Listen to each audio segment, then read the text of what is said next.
আজকে আপনাদের সাথে শেয়ার করব কালাভুনার রেসিপি, কিভাবে আমি বাসায় কালাভুনা রান্না করি অ্যান্ড যেটা রান্না করাটা খুবই ইজি অ্যান্ড খেতেও অনেক বেশি মজা হয়। তো চলেন কথা না বাড়িয়ে আজকের ভিডিওটা শুরু করা যাক। কালাভুনাটা রান্নার জন্য প্রথমে একটা হাঁড়ির মধ্যে আমি 2 কেজি পরিমাণ গরুর মাংস নিয়ে নিয়েছি। তারপর এর মধ্যে আমি 1 কাপ পরিমাণ পেঁয়াজ কুচি দিয়ে দিলাম। তারপর আমি এর মধ্যে দিয়ে দিলাম 2 টেবিল চামচ পরিমাণ সয়া সস, আর এখন দিচ্ছি হাফ কাপের মতো টমেটো সস। তারপর আমি এখানে দিয়ে দিলাম স্বাদ মতো লবণ।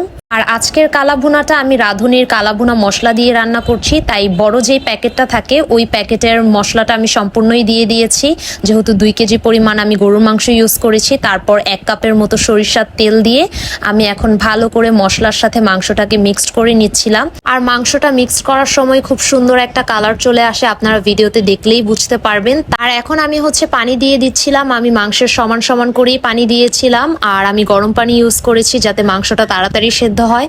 পানি দেওয়ার পর চুলার আঁচটা হাইতে রেখে আমি 40 থেকে 45 মিনিটের জন্য রান্না করে নিব। আর ঢাকনা দিয়ে ঢেকেই রান্না করতে হবে। আপনারা জাস্ট কিছুক্ষণ পর পর ঢাকনাটা তুলে কিছুক্ষণ নেড়েচেড়ে নেবেন। আর 40 থেকে 45 মিনিট পর আমার মাংসটা দেখতে ঠিক এরকম হয়েছিল। আর এর মাঝে আমি অনেকবার ঢাকনা তুলে নেড়েচেড়ে নিয়েছিলাম। একটু পর পর কিন্তু ঢাকনা তুলে নেড়েচেড়ে নিতে হবে, নতুবা কিন্তু আপনাদের মাংসটা লেগে যেতে পারে। তো এদিকে একটু খেয়াল রাখতে হবে। তো আর কালাভুনাটা রান্নার সময় আমি যে গরম পানি দিয়েছিলাম অতটুকু পানিতে কিন্তু মাংসটা সেদ্ধ হবে না। 40 থেকে 45 মিনিট রান্নার পর আপনাকে বুঝতে হবে যে মাংসটা কতটুকু সেদ্ধ হয়েছে। ওই অনুযায়ী আপনি পরবর্তীতে পানি অ্যাড করবেন।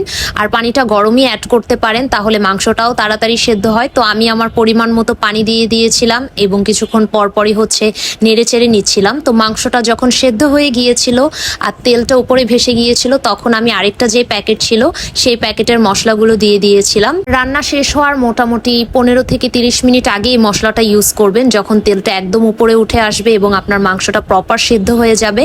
তো আমি মশলাটা ইউজ করার পর আবারও কিছুক্ষণ নেড়েচেড়ে রান্না করে নিচ্ছিলাম।